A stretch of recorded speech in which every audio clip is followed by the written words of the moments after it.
विधिमंडळाच्या पावसाळी अधिवेशनाला आजपासून सुरुवात होतीये। शेतकरी कर्जमाफी, भ्रष्टाचार, राज्यातील कायदा सुव्यवस्थेच्या मुद्द्यावरून हे अधिवेशन गाजण्याची शक्यता आहे। सत्ताधारी आणि विरोधक पावसाळी अधिवेशनात आमने सामने सुद्धा येणार आहेत। सत्ताधारी नेत्यांच्या वादग्रस्त वक्तव्याचे पडसाद सुद्धा या अधिवेशनामध्ये उमटण्याची शक्यता आहे। अधिवेशनाच्या अगदी पहिल्याच दिवशी विरोधक विधान भवनाच्या पायऱ्यांवर आंदोलन करण्याचीही शक्यता आहे। शक्तीपीठ महामार्गाचा मुद्दाही विरोधक अधिवेशनामध्ये उचलण्याची सुद्धा शक्यता आहे।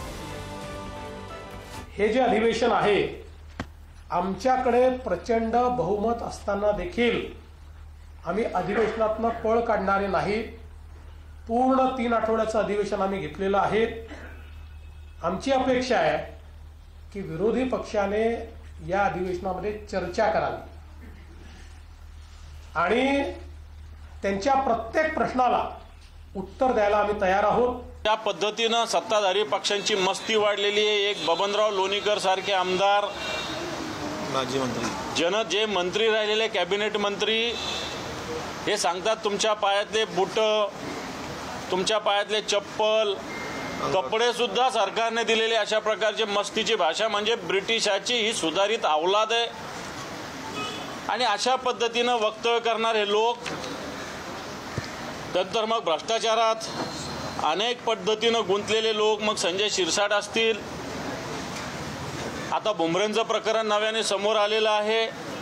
मराठी या भाषेवर या महाराष्ट्रात होत असलेला अन्याय, हिंदीचं सक्तीकरण करण्याचा प्रयत्न, नवे सक्तीकरण करणार, या सगळ्या विषयाला धरून या सरकारच्या चहापानाला जाणं आम्हाला संयुक्तिक वाटलेलं नाही। भ्रष्टनाथांची जी एशनची गट झालेला आहे, त्या गटामध्ये अनेक भ्रष्टाचाराचे आता केसेस पुढे यायला लागले आहेत। आमचा साधा सोपा प्रश्न हाच आहे की मुख्यमंत्र्यांना हे दिसतंय की नाही दिसत आहे, आणि युती धर्मामुळे ते काय त्यांचे हात बांधलेले आहेत? कारण ना खाता हूं ना खाणे देता हूं हे ब्रीदवाक्य होतं भाजपचं 2014 मध्ये जेव्हा आम्ही त्यांच्या सोबत होतो। पण आता आपण पाहतो एक असे डागी लोक त्यांनी घेतलेत, कोणा मर्डर असेल, कोणा भ्रष्टाचार असेल। युती धर्मामुळे काय मुख्यमंत्री महोदय हात बांधून बसलेत की डोळे बांधून बसलेत, हाच मोठा सवाल आहे।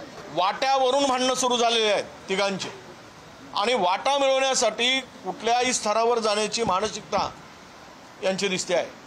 म्हणजे एकमेकाच्या खात्यावर, निधीवर डोळा ठेवू नयेत, हे डोळा ठेवून यासाठी आहेत की यांना डोळा मारून घ्यायचा आहे, म्हणून एक दुसऱ्याच्या खात्यावर, यांना जनतेच्या कामावर डोळा ठेवायचा, जनतेच्या प्रश्नावर यांचा डोळा नाही आहे।